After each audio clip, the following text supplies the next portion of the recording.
This morning we will finish up our look at the Gospel of John.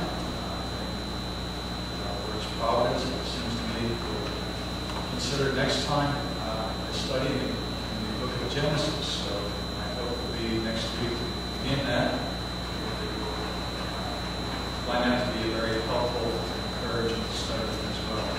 But today we'll finish here in the Gospel of John. We are in the 21st chapter. Pick up our reading at verse 15 and read through the end of the chapter.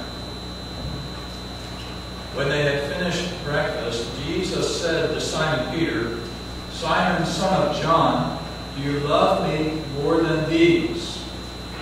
He said to him, "Yes, Lord, you know that I love you." He said to him, "Feed my lambs." He said to him a second time, "Simon, son of John, do you love me?" He said to him, "Yes, Lord. You know that I love you." He said to him, "Tend my sheep." He said to him the third time, "Simon, son of John, do you love me?" Peter was grieved because he said to him the third time, "Do you love me?" And he said to him, "Lord, you know everything. You know that I love you." Jesus said to him, "Feed my sheep. Truly, truly, I say to you, when you were young, you used to dress yourself and walk wherever you wanted. But when you are old, you will stretch out your hands, and another will dress you and carry you where you do not want to go." This he said to show by what kind of death he was to glorify God. And after saying this, he said to him, "Follow me." Peter turned and saw the disciple whom Jesus loved following them, the one who had been reclining at table close to him, and had said, "Lord, who is it that is going to betray you?"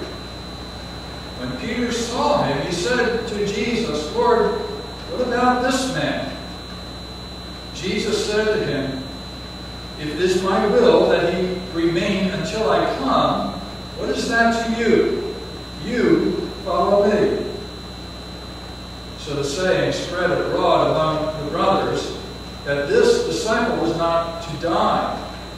Yet Jesus did not say to him that he was not to die, but if it is my will that he remain until I come, what is that to you? This is the disciple who is bearing witness about these things, and who has written these things, and we know that his witness, this testimony, is true. Now, there are also many other things that Jesus did. Were every one of them to be written, I suppose that the world itself could not contain the books that would be written. Let's pray. Father, we thank you for your word. We thank you for this record of the life of Jesus, his ministry, his death and resurrection. And we would pray once more that your Spirit would bless this word to our hearts, that we would be strengthened in grace and equipped to serve you in love and faithfulness. We pray in Jesus' name. Amen. If you were to flip through the channels of your cable television set, you might find or come across a couple of different programs that are talking about how to restore old vehicles. It was one that I've enjoyed watching for a little bit. I can't give you the title of it because it uses a little bit of a profane word, so I won't do that. But it was a story about how this garage owner and his team would find old cars and then bring them into the shop and restore them.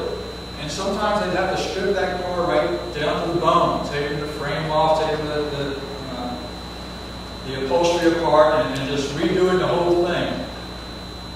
And so you have like an old Mustang or an old pulled out of the woods with rust and holes in it, and the upholstery falling apart, springs popping out, and they would bring it into the garage, and then months later, they would have that looking like a brand new car. It's a pretty amazing process to watch. I kind of am interested in that sort of thing, but I would never want to have to do the actual work of sanding that down and moving all this stuff and trying to fabricate the metal, make sure it fits, and all these kinds of things, and trying to deal with parts that they'll over manufacture. It's an amazing process. The work of restoring that which is dented, bruised, broken is hard work, and it's also the work of the church in terms of the way that we address problems that occur within the life of the church. The Gospel of John concludes with the restoration of Peter to office in the church. And it was a very important conversation that Jesus would have with Peter at this point. The Gospel is here, if you will, tying up loose ends that have occurred in the course of the Gospel message. We covered the major features of the Gospel and the ministry of Christ and the message of the Word of God coming to us through Christ. We've seen His betrayal, His crucifixion, and His resurrection and appearances before His disciples. Here we have the heart of the Gospel, and we have the repeated exhortation for us to believe that Jesus is indeed the Christ, the Son of God. And so the Gospel of John has brought these things home to us, but now here in something of a pastoral approach towards the end, John, as it were, ties up some loose ends. In some respects, you can liken this to what Paul does at the end of his epistles, when he says, "Send my greetings to this and that person, urge Euodia and Syntyche to live together in harmony." These kinds of things, some final loose ends that need to be pulled together as he finishes up his letter. And that's, I think, what we have here. The importance of this is not only does it finish off a number of things and tie up some loose ends, but it also sets the stage for the history of the church ongoing. We saw last time that Jesus, as it were, gives His Great Commission to the disciples in a very visual way when they're out on the Sea of Tiberias. They were fishing all night, couldn't find anything. In the morning, this stranger on the shoreline tells them to cast the nets over to the other side. They haul in a great catch of fish, and they come to shore. Is Jesus concerned for them to have a great catch that night? I don't think so. That's not really the point. The point is that there's a lesson to be learned. Jesus called these men to be fishers of men. And they would now be putting aside their nets for the greater work of the gospel mission, going out to the nations of the earth and gathering God's elect from all the nations of the earth until the church is filled and we come to that final celestial shore. And so John is thinking of the future of God's work in the world, and it's important that he tie up this particular loose end with regard to Peter. He's mentioned how Peter, and he went into some detail with regard to Peter's denials of the Lord 3 times outside the area where Jesus was being tried, outside that house of Annas the high priest, and then later Caiaphas as well would examine Jesus. But Peter 3 times denied the Lord, even as the Lord had foretold. And so now the question becomes, what is Peter's place in the life of the church? Should he still hold an office in the church? Or should he retire from his office as an apostle, put that aside, and go back to his living as one who runs a business, fishing in the waters of the Sea of Galilee? We find here that Jesus is not finished with Peter. And I think it's important for us to see this not only for the sake of Peter and his future ministry, but for us as well. in the life of the church, there are those situations where we personally have failures, where we sin against the Lord, and there may be no one who observes it, or it might be something that family members or even within the church or the broader community observe. And the question becomes, can I continue to serve in Christ's church? Or does this somehow disqualify me? Now, it may disqualify you from service in certain levels and occasions within the life of the church, depending on the nature of things. But what really comes into focus here is whether there is repentance for what has taken place and a readiness to return to proper service in the church. And so Jesus has his disciples, the 7 disciples with him around this campfire that they had there with the fish and the bread, and they're finishing up breakfast, they're sitting around that fire, and now Jesus has a conversation, I think, with Peter in front of the other disciples. I don't think that in this case that Jesus got up with Peter, walked off with him, and privately talked to him about what took place. But he says this, I think, in view of the disciples who were there, that they would be witnesses to this. Now, later he's going to get up with Peter, and the two of them will walk off and away and have a further conversation. But he speaks with Peter here in front of the other disciples, so that not only can Peter be restored, but also the disciples as well can know that the Lord himself has entrusted Peter with the work of mission here in the church. And so, with the disciples there present, Jesus says to Peter, Simon, son of John. Now notice, first of all, how he speaks with Peter. He names him by his original family name, Simon, son of John. Later on, he would be called Peter by Christ because he was to be the rock, the stone.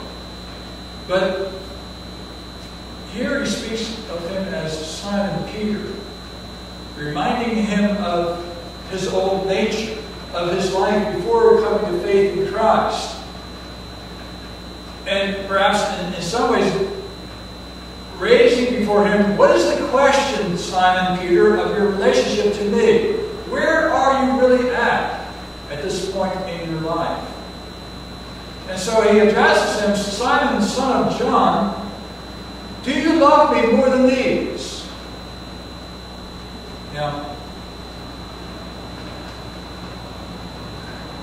those of you who've been in the church for quite some time may have heard a number of sermons where pastors expound this text. And as they come to the text and they speak about the love that Jesus asked of Simon, they will tell you that in the Greek text there are 2 different Greek words used for love here.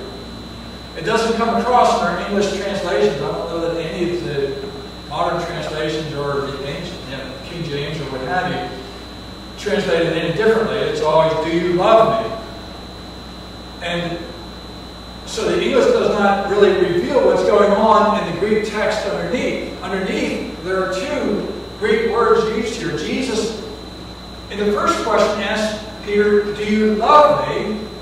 With a Greek word, which you're no doubt have heard before, agape. It's a word which describes a more self-sacrificial form of love. It's a very knowledgeable, intent commitment to another. I love you. I may not have special feelings for you, but I will lay down my life for you and do anything that is necessary for you. That's agape love. Peter, in his responses, will use a different Greek word, or at least John records it in that way. Now, here's another layer to add to the mix. More than likely, they were not speaking in Greek to each other, but they were speaking Aramaic. And so you have the original conversation in Aramaic between Jesus and Peter, and now the Greek translation of that for us. Now, the Greek is what we have to deal with, and it seems to me that John is giving us an accurate reflection of the nuances given in the conversation here.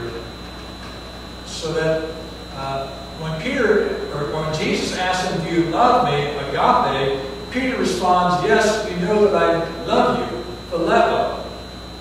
Now, phileo is a different kind of love. We hear it in the word Philadelphia, love of the brethren. It's a kind of word that expresses companionship, friendship, affection.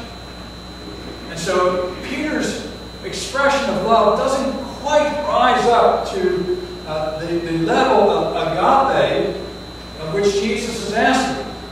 The first two times Jesus uses that Greek word agape, "Do you love me, Peter?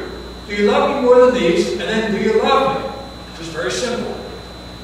And then finally, after Peter says, "You know that I love you, phileo, you know that I love you, phileo," Jesus the third time comes down to his level, if you will, and says, "Well, do you love me, phileo?" With that kind of friendship, companionship, affection sort of love. He's really getting intense there. And Peter responds for the third time in the same way, "You know, Lord, that I love you," using the Greek word phileo. Coming back to the first question, then, Jesus says, "Do you love me more than these?" And when we look at that, we think, well, maybe Peter was tempted to go back to his life as a fisherman, and so there was a temptation to get back into the boat, get back into the nets, and to do what he knows how to do, where it's safe. This is something he knows how to do. He's not going to get crucified for that. He's not going to have people attacking him. He's not going to have moral issues. He just goes out and does his job. Well, there may be something to that, but I think that what Jesus calls to mind here for Peter is, "Do you love me more than these other disciples love me?" You remember in the upper room, Jesus foretold the denials of Peter. And Peter said, "Though all the rest of them deny you, I will never deny you. I will lay down my life for you." And so Peter was ready to throw the others under the bus and say, "I don't know what they're going to do. They might deny you, but I will never deny you." And so there was a kind of a self-assertion here on Peter's part above the other disciples. And Jesus, I think, kind of comes back around to that and says, "Well, Peter, do you really love me more than these? Now, after you have denied me 3 times, are you still willing to say that your love is that much ahead of everybody else's?" So Peter's being taken down a few notches here. And suitably, Peter responds, "You know that I love you, phileo." And he doesn't say more than these, just, "You know that I love you." He's not about to make comparisons again between his love for Christ and that of the other disciples. But he intends to assert the genuine nature of his love and affection for Christ. And so there is that first response. I am mindful that as we look at the denials of Peter, I would encourage you to think of it in this way as well. They arose out of a weakness in his heart and his mind at that time, rather than a hostility towards Christ or a hostility towards the church. He loved Christ all the same, but there was just a weakness at that moment in time where he failed the Lord. And Peter is going back to that core in his heart of commitment to Christ. "You know that I love you. My love is imperfect. It's not rising up to the level of your love for me by any means, but I do love you." Anytime we fail, Lord, we can take a look at ourselves and examine, well, what is the root of that failure? Was it a real rebellion and a hostility towards Christ, or am I seeking to serve Christ, but I just failed at that moment. Peter says, Lord, you know all things. You know that I love you. And here, incidentally, is one more testimony to the glorious nature of Jesus on the part of Peter. He knows that Jesus can read his heart. I can't read your hearts. You can't read my heart. Only one who is divine can do that. Jesus is God, and that is the consistent testimony throughout the gospel. Jesus is the Word that was God, right from the very start of the gospel message. And so now Jesus receives that response from Peter and turns to him and says, feed my lambs. That is, Peter, I'm entrusting to you a responsibility for my flock. Be especially tender and helpful to those who are weak and young in the faith. Tend those that need some extra care. In some respects, Jesus is tending to Peter, who needs some extra care at this point. And turns around and says, now Peter, you care for my lambs. Christ's flock is always his lambs. We are always utterly dependent upon him for his love and care. Jesus turns to Peter a second time and repeats the question, Simon, son of John, do you love me? But do you notice the difference here? This time it doesn't say, do you love me more than these? He just puts it out baldly, do you love me? Now that's getting very intense. It's not, Peter, do you love me more than others? Do you love me, if you will, at all? Let's get hard here. Do you really love me? Our sin always calls into question whether we love Jesus. And really this is the heart of the Christian's life. It's, do you love Jesus above all? Do you consider him as more important in your life, not only than the others around you or the things of this world, but more than life itself? Do you love Jesus? The Jesus of the Gospels. The Jesus who died on the cross and rose from the dead. You recall, Peter had a hard time with accepting the Jesus who was crucified. The notion of Jesus dying on the cross was hard for Peter to accept. Jesus says, do you love me? This Jesus. The Jesus that had to die for sinners. Who offered his life as a sacrifice for sin. Are you willing to love me? You see, there's another question.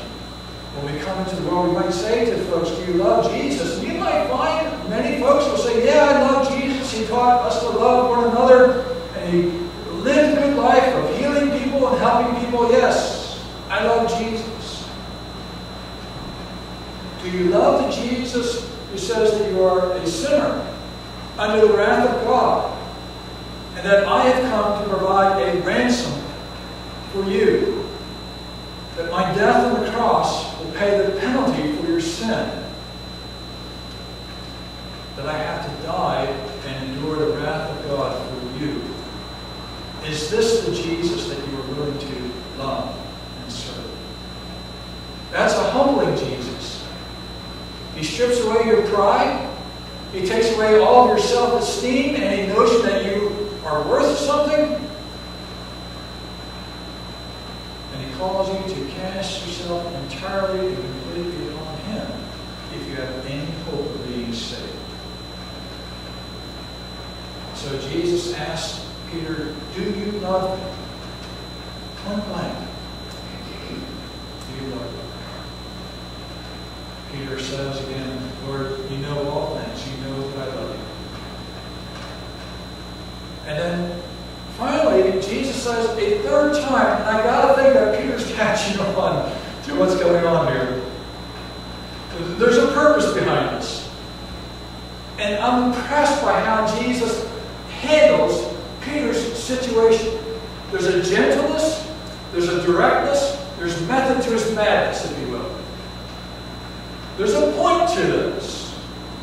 You know, and I think we as pastors and those who are called to shepherd the church, elders and so forth, we have to be compassionate, gentle in the way that we deal with those who have fallen into sin. We have to be, if you will, a little bit strategic as well in addressing the particular situation. Peter denied the Lord 3 times. Jesus takes him aside and 3 times questions him.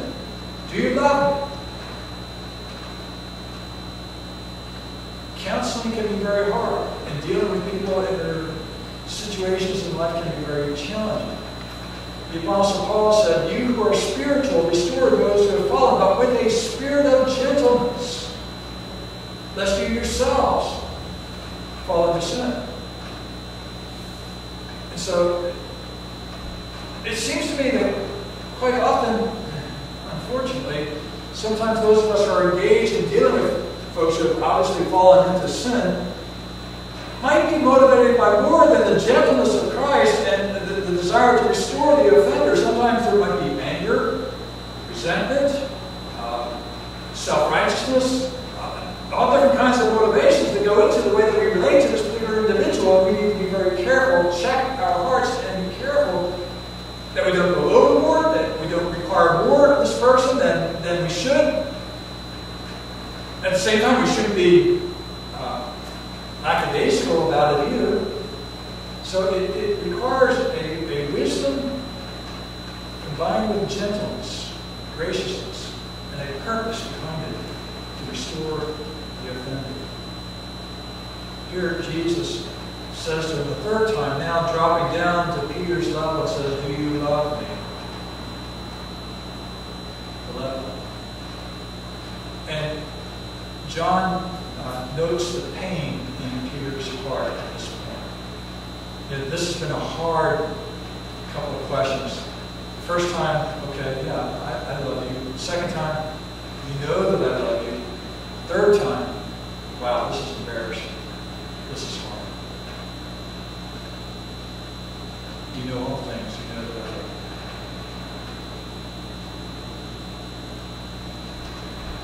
There's some importance to each of us to have that moment in life where we self-consciously say, "Lord, I love you." We have to say that. I love you. Not perfectly by any means. But I do love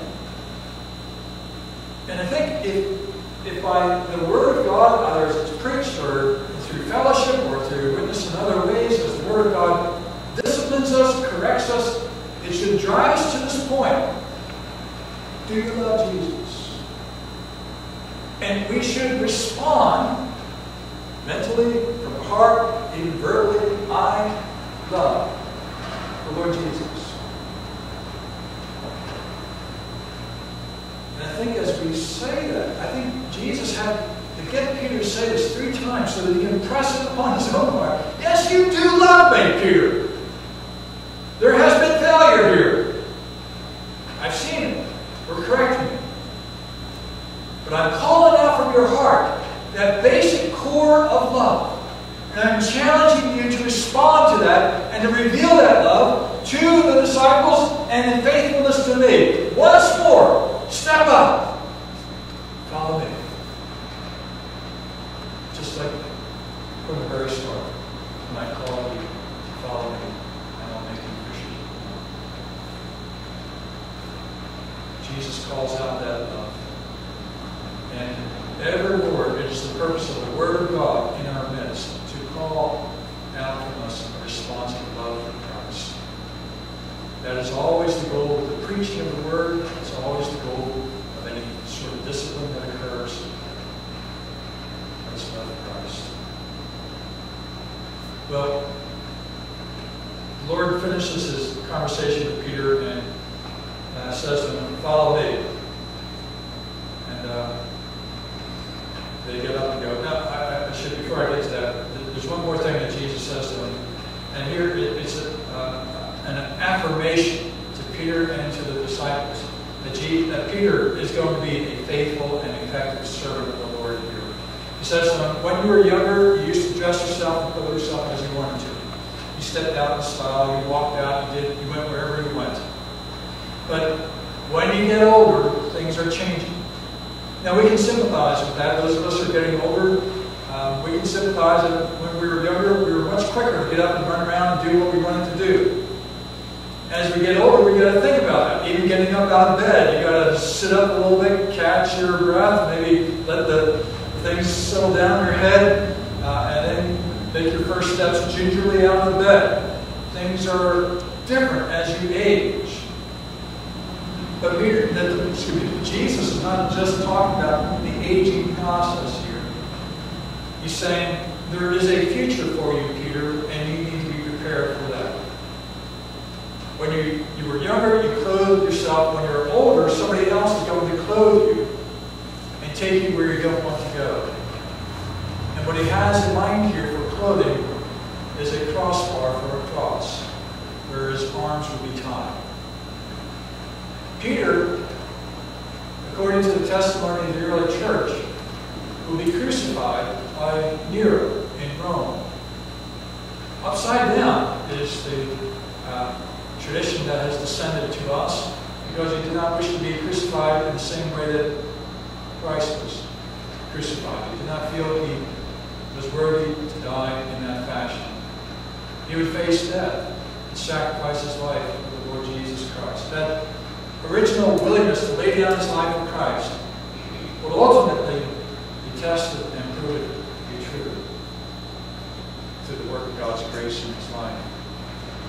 God doesn't call all of us to that path, to a crucifixion or some horrible death of martyrdom.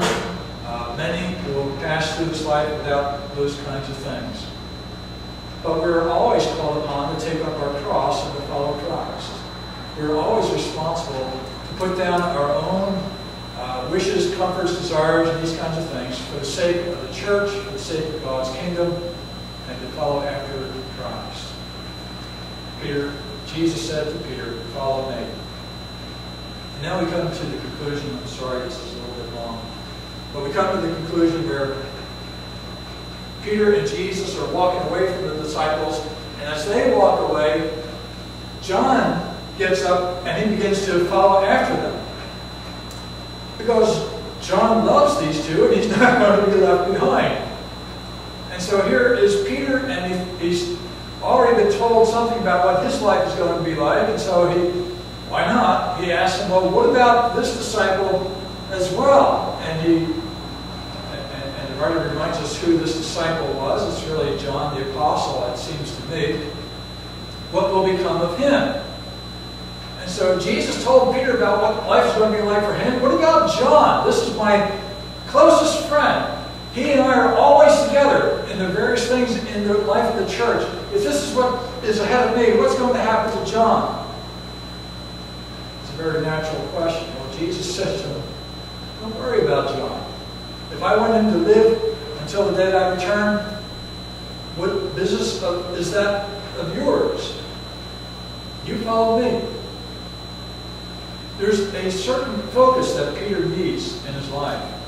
He needs to focus on the task at hand, what Jesus gives to him, and not be concerned so much about how others are going to be serving the Lord. We need to have a single-mindedness for us as to what it is that God wants me to do in my situation for the remainder of my days. And whether a friend here does extremely well, or moves off to another place, or dies rather quickly, I am called to serve the Lord for whatever time God gives me here on this earth. And that's something that we need to be reminded of.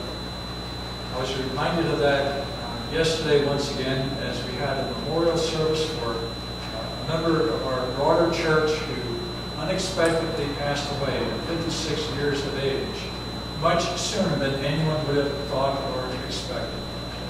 Very much at the height of his abilities and his ministry in the life of the church, He was the financial controller of the OPC. He began a wide variety of ministries within the OPC. He served on the diaconal committee for the General Assembly. He served for all kinds of things. And not only within the OPC, but he was a board member for the chairman of the board for the University of Dort. And he had a wide variety of responsibilities, and he raised a family as well. At the service, they were reflecting on, of course, his life and his ministry and the different things that he's accomplished. And members of his family stepped up and also gave their testimony. And his youngest son, Scott, said, "I wasn't ready to be without my father at 21 years of age." Life brings changes to our circumstances. And sometimes there is a hard providence for us that we need to accept at God's hand. Because there's a purpose for it. There's an intention.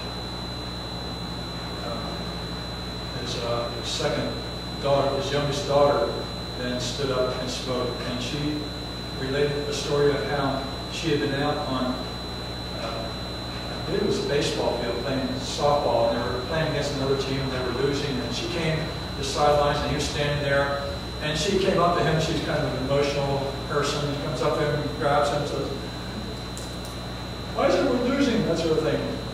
And she expects him to put his arms around her to comfort her and say, "It'll be okay, we'll get him next time."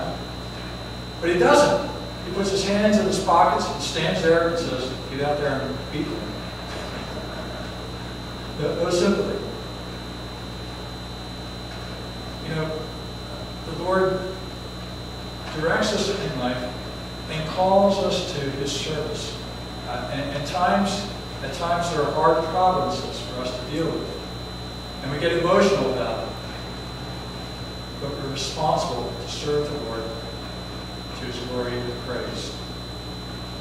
Peter was to serve Christ, and John would have his own path to take. Now, the story would be that John would live until the end when Christ returned. Obviously, that did not happen. John also would pass away. It's apparent that as John is writing this gospel, I think Peter has already been executed. I think you can surmise that from John's observation that Jesus foretold the kind of death that he would die. So it seems that as he's writing this, Peter's already off the scene. And John is just finishing up with one more loose end. What's going to happen to me? And he reminds the church, because apparently there was a kind of a feeling that John's going to live forever. And John's aging, he's known that's not going to take place. So he writes this and he says, he reminds the people of what actually was said. If it's my will. What is that to you? That wasn't Christ's will, but his intention was to focus us on what we have to do in our own specific calling in mind. Okay. Finally, the text comes to a close by John taking this summary view of the life of Jesus. He says, I suppose that first he said there are many things that Jesus did which were not written in this book. And I suppose that if all these things were written, all the books of the world would not be able to contain what was done here. So we're reminded that John made a selective view of different events from the life of Jesus to make his point that we are to believe in Jesus, that we might be saved and have eternal life. There's a greater fullness to the life of Jesus, many things that we don't even know about. There will be a time when we will see Christ in His glory, and we'll see just the magnificent things that He has done. And that will be a great time of blessing. But when the book of our lives concludes, will it record that we love Jesus more than He is, loved Him for all that we are, loved Him singly, purposefully throughout our days? And God grant us grace to do that. Let's pray. Father, we thank You for Your word, and we thank You for the reminders that You are in the your work of reconciliation, that your resurrection has produced peace within your church. We pray, Lord, that you would continually help us to work out that peace within the life of the church, that we would be constantly renewing and restoring brothers and sisters and young people in Christ, that we might all be faithful, obedient servants in your kingdom. And help us, Lord, that when there are difficult providences in our lives, when our expectations are dashed, grant us grace to trust in you, to love you more than these, to love you above all, that we might faithfully follow you and receive your blessing. Grant us grace and strength to serve you. We pray in Jesus' name. Amen.